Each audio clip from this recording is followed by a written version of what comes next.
हमारी गंदम सेल करने की बारी आई तो उस वक्त हुकूमत वक्त ने ऐलान किया कि हमने इसको डीरेगुलेट कर दिया है। हमने आईएमएफ के प्रेशर में उसको डीरेगुलेट किया है। आईएमएफ की ये डिमांड थी। आईएमएफ की डिमांड नहीं थी कि आप तनख्वाहें न बढ़ाएं, अपने खर्चे कम करें। ये डिमांड नहीं थी आईएमएफ की। मुझे बताएं कि आप इस मुल्क की फूड सिक्योरिटी के फैसले करते हैं, ये ज़राई मुल्क होने के बावजूद 10 से 12 बिलियन डॉलर के एग्रीकल्चर प्रोड्यूस की इंपोर्ट क्यों कर रहा है? ये आपने खुद तो तरक्की की, आज से 20 साल पहले सबके एहसास से देख ले और आज भी देख ले, ये कहां से कहां पहुंच गए। लेकिन काश्तकार की हालत हजार तो देखिए इस वक्त, न उसके घर के हालात अच्छे, न खेत के हालात अच्छे, न बच्चों की तालीम के हालात अच्छे, न सेहत के हालात अच्छे। पाकिस्तान बनाने में सबसे ज्यादा जो खून दिया वो काश्तकारों ने दिया था उस वक्त भी। ये इस्लामी जमहूरिया पाकिस्तान है क्या? इसमें किसी गरीब काश्तकार को मुफ्त और बरवक्त इंसाफ मिल सकता है? ये किसकी नाकामी है? आपने ये अनाउंस किया था कि हमने इसकी फ्री मार्केटिंग कर दी है, डीरेगुलेट कर दिया। आपने कहा था, हुकूमत वक्त ने कहा था उस वक्त कि हमने डीरेगुलेट किया है। डीरेगुलेट को फिर आपने आके 30 अगस्त को रेगुलेट क्यों किया?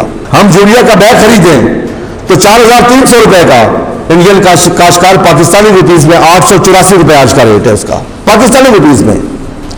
हमारा डीएपी का रेट 15,000 रुपए का, इंडियन काश्तकार का पाकिस्तानी रुपीज में 4,000 रुपए में। बिजली मुफ्त हमारा 50 रुपए यूनिट, वहां डीजल सब्सिडाइज रेट पे, पेस्टिसाइड सब्सिडाइज रेट पे। क्या हमारे लिए कानून है इस मुल्क का? हम उस कानून को मानते हैं, आप भी माने इस कानून को। आपने ये अनाउंस किया था कि हमने इसकी फ्री मार्केटिंग कर दी है, डीरेगुलेट कर दिया। आपने कहा था। आज की प्रेस कॉन्फ्रेंस का मकसद कि इस वक्त गन्ने की कटाई शुरू होने वाली है और गंदम की बिजाई शुरू होने वाली है। ये दोनों ही अहम फसलें हमारे लिए। गंदम के बारे में मैं अर्ज करता चलूं कि रिस्क देने वाली मेरी अल्लाह की ज़ात है, काश्तकार नहीं है। काश्तकार नैब खुदा है, अल्लाह का दिया हुआ रिस्क ज़मीन का सीना चीर के अल्लाह की मखलूक तक पहुंचाता है। लेकिन किसी को भी रिस्क देना, किसी भी जानदार चीज़ को, किसी भी चीज़ को रिस्क देना, वो इंसान हो, जानवर हो, दरिंद हो, परिंद हो, वो मेरे अल्लाह तबारक व तआला ने जिम्मेदारी खुद ली हुई है। वो जिम्मेदारी हम किसानों के पास नहीं है। किसानों को सिर्फ अल्लाह ने अपना नैब मुकर्रर किया है और उसके ज़रिए से अपनी तमाम मखलूक तक वो रिस्क पहुंचाता है। मैं ये कहना चाहता हूं कि इस वक्त मोहतरमा चीफ मिनिस्टर पंजाब साहिबा ने एक इंडिकेटिव प्राइस तय की है 3500 अगले आने वाली फसल की। हम उसे वेलकम करते हैं कि उन्होंने एक प्राइस अनाउंस तो की, लेकिन उसके खतो खाल नहीं बताए गए। क्या काश्तकार को वो 3500 मिलेगा या नहीं मिलेगा? काश्तकार की पैदावारी लागत को नहीं देखा गया। हम उनसे गुजारिश करते हैं, ये मुल्क हम सब का है और मैं पहले कह चुका हूं कि हम अल्लाह तबारक व तआला के कामों में कभी ना हायल हो सकते हैं ना होना चाहते हैं। रिस्क उसने देना है। अगर हम ये कहें कि हम गंदम काश्त नहीं करेंगे तो ये सरासर कि अल्लाह के हुक्म की खिलाफ वर्जियाँ रिस्क मेरे रब ने देना है। हम गंदम काश्त करना चाहते हैं, लेकिन हुकूमत से, मोहतरमा चीफ मिनिस्टर साहबा से हम गुजारिश करते हैं कि वो अपने 3500 को रिविजिट करें। हम लोग अपने मुल्क के लिए सोचते हैं, अपने मुल्क की फूड सिक्योरिटी के लिए सोचते हैं। आज मेरा प्रेस कॉन्फ्रेंस करने का मकसद, मैं खुदा की कसम ये चाहता हूं कि हम मैक्सिमम गंदम काश्त कर सकें, लेकिन करवानी किसने? हुकूमत ने। फैसला किसने करना है? हुकूमत वक्त ने फैसला करना है। हुकूमत ने हमारे साथ किया क्या? दुनिया में दो तरीके हैं। एक,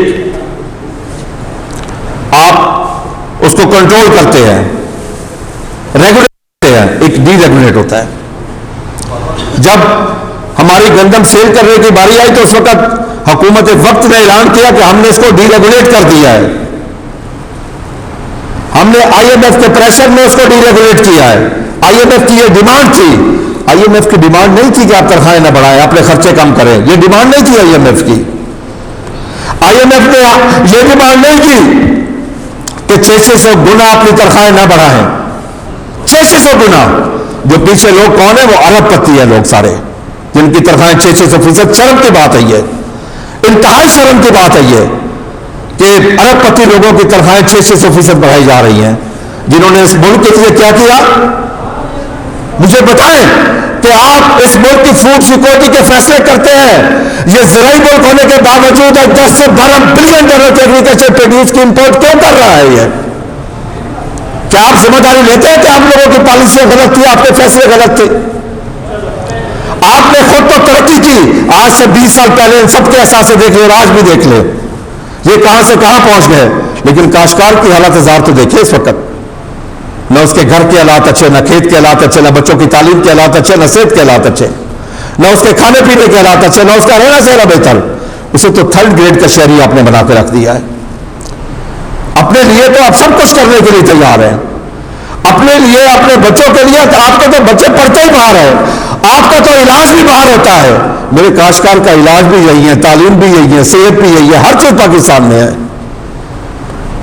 क्योंकि पाकिस्तान बनाने में सबसे ज्यादा जो खून दिया वो काश्तकारों ने दिया था उस वक्त भी। हम अपने मुल्क से मोहब्बत करते हैं। ये इस्लामी जमहूरिया पाकिस्तान है, क्या इसमें किसी गरीब काश्तकार को मुफ्त और बरवक्त इंसाफ मिल सकता है? ये किसकी नाकामी है? क्या हुक्मरानों की ये नाकामी नहीं है जब से पाकिस्तान बना है? आज काश्तकार किसके लिए रो रहा है कि खुदा के लिए मुझे मेरी फसल का रेट दे दो, खुदा के लिए मेरी पैदावारी लागत 7-25% मुनाफा मुझे दे दो। आपके सामने है कि हमारी इंपोर्ट एक्सपोर्ट का डेफिसिट कितना बढ़ गया है। यह है मुल्क का नुकसान। 90% इन 6 माह में, पहले 6-7 माह में 90% चिली की एक्सपोर्ट में कमी आई है, 70% मक्की की एक्सपोर्ट में कमी आई है, 40 से 42% वेजिटेबल और सब्जियों की फ्रूट की एक्सपोर्ट में कमी आई है, 11% चावल की एक्सपोर्ट में कमी आई है और 340% आपकी कॉटन की इंपोर्ट में इजाफा हुआ है। यह हमारे लिए लम्हे फिक्र है इस वक्त कि हम किधर जा रहे हैं। ये मुल्क इस तरह नहीं चलेगा। मैं खुदा की कसम खा के कहता हूं, आज हुकूमत नेक नीति से बैठ के फैसला करे, काश्तकार की कॉस्ट ऑफ प्रोडक्शन निकाले और 25% प्रॉफिट के साथ रेट अनाउंस करके यकीनी बना दे कि काश्तकार से इस रेट पे खरीदा जाएगा। आपका मुल्क, मैं गारंटी से कहता हूं, 5 बिलियन टन कम से कम हम एक्सपोर्ट करेंगे बजाय इंपोर्ट करने के। और हमारी गंदम का रेट, जब हमने गंदम बेची थी उस वक्त क्या रेट था? 1900, 2000, 2100, और आज 3000 से ऊपर हम सेल नहीं कर सकते। आज इस वक्त जिसने गंदम रखी हुई है, यूरिया का रेट उस वक्त 1400 रुपए था, आज 4500 रुपए है। डीजल उस वक्त 70 रुपए लीटर था, आज लगभग को 280-285 रुपए रेट है। बिजली का यूनिट उस वक्त 3 रुपए यूनिट, सॉरी उस वक्त 5 रुपए 35 पैसे यूनिट था, आज क्या रेट है? 50 रुपए यूनिट। यानी कि अगर हम उस वक्त 1 मन अगर अपनी गंदम बेचते थे तो हमें 1 बैग कुछ किलो यूरिया मिलता था, कम से कम 1 बैग तो हमें कंफर्म मिलता था। 1.5 मन बेचने से हमें डीएपी मिलती थी। आज अगर हम 5 मन बेचे, 5 मन 3000 के हिसाब से, तो हमें एक डीएपी मिलती है। 5 मन और 2 मन बेच के हमें एक यूरिया का बैग मिलता है। बिजली के यूनिट का हिसाब लगा लें, डीजल का हिसाब लगा लें, तो हम करें तो करें क्या, जाएं तो जाएं कहां। आज हम हुकूमत से सिर्फ इल्तिजा करने आए हैं, गुजारिश करने आए हैं कि खुदा के लिए इस मुल्क की फूड सिक्योरिटी को रिस्क पे मत लगाओ। ये नैब खुदा अगर तुमसे नाराज हो गया तो 25 करोड़ आवाम के लिए आपको बाहर से गंदम इतनी नहीं मिलेगी। आज वक्त है, बर वक्त फैसला करें। आपने 3500 अनाउंस किया, लेकिन उसके खदो खाल नहीं बताया कि काश्तकार को ये 3500 रुपया उसके घर किस तरह मिलेगा। अगर आपका 3500 ये है कि जो खरीद के रखेगा उसने बाद में 3500 में सेल करनी है, तो वो हमें 2700-2800 से ऊपर रेट नहीं देगा कभी भी। ये चीजें क्लियर करें। क्या कभी आपने काश्तकारों के साथ मीटिंग की? जब फ्री मार्केटिंग का टाइम आता है तो उस वक्त हुकूमत दरमियान में आके खड़ी हो जाती है, खबरदार अगर इससे ऊपर 1 रुपया किसी ने बेचा, 3,000 से ऊपर 1 रुपया किसी ने बेचा, भी किस लिए? आप कानून के मुताबिक नहीं चल सकते। क्या हमारे लिए कानून है इस मुल्क का? हम उस कानून को मानते हैं, आप भी माने इस कानून को। आपने ये अनाउंस किया था कि हमने इसकी फ्री मार्केटिंग कर दी है, डीरेगुलेट कर दिया। आपने कहा था, हुकूमत वक्त ने कहा था उस वक्त कि हमने डीरेगुलेट किया है। डीरेगुलेट को फिर आपने आके 30 अगस्त को रेगुलेट क्यों किया? डीरेगुलेट को आपने पिछले साल 20 अगस्त में आके रेगुलेट क्यों किया था? पर्चे हुए थे काश्तकार के ऊपर 250 रुपए के ऊपर, जबकि उसकी कास्ट ऑफ प्रोडक्शन 34 नुकसान पहुंचाया, जिससे बहुत ज्यादा नुकसान। आपने 20,000 रुपया अनाउंस किया, जो कि अभी तक काश्तकार को गंदम की काश्त 100 रुपया काश्तकार को नहीं मिला। फिशरीज वालों का 7.5 लाख रुपए का नुकसान हुआ, अभी तक यह भी क्लियर नहीं है कि उनको कोई नुकसान मिलेगा या नहीं मिलेगा। जबकि हमारे दुश्मन मुल्क में इंडियन रुपीज में 20,000 रुपया उनको मिल गया है, वो सलाह वालों को इंडियन रुपीज में। वो पाकिस्तानी को 70-75 हजार रुपया बनता है। हमें दुनिया के साथ लेवल प्लेइंग फील्ड तो दे। हम यूरिया का बैग खरीदें तो 4,300 रुपए का, इंडियन काश्तकार पाकिस्तानी रुपीज में 884 रुपए आज का रेट है उसका, पाकिस्तानी रुपीज में। हमारा डीएपी का रेट 15,000 रुपए का, इंडियन काश्तकार का पाकिस्तानी रुपीज में 4,000 रुपए में। बिजली मुफ्त हमारा 50 रुपए यूनिट, वहां डीजल सब्सिडाइज रेट पे, पेस्टिसाइड सब्सिडाइज रेट पे। फिर काश्तकार को एक गारंटी है कि उसकी फसल खरीदी जाएगी, उसको जायज रेट उसका मिलेगा। उसकी स्पोर्ट प्राइस 1.5 साल 2 साल पहले अनाउंस होती है, इसको कहते हैं फ्यूचर मार्केटिंग। और पाकिस्तान के काश्तकार को कहते हैं कि फ्री मार्केटिंग है। जब फ्री मार्केटिंग का टाइम आता है तो उस वक्त हुकूमत दरमियान में आके खड़ी हो जाती है, खबरदार अगर इससे ऊपर 1 रुपया किसी ने बेचा, 3,000 से ऊपर 1 रुपया किसी ने बेचा, भी किस लिए? आप कानून के मुताबिक नहीं चल सकते।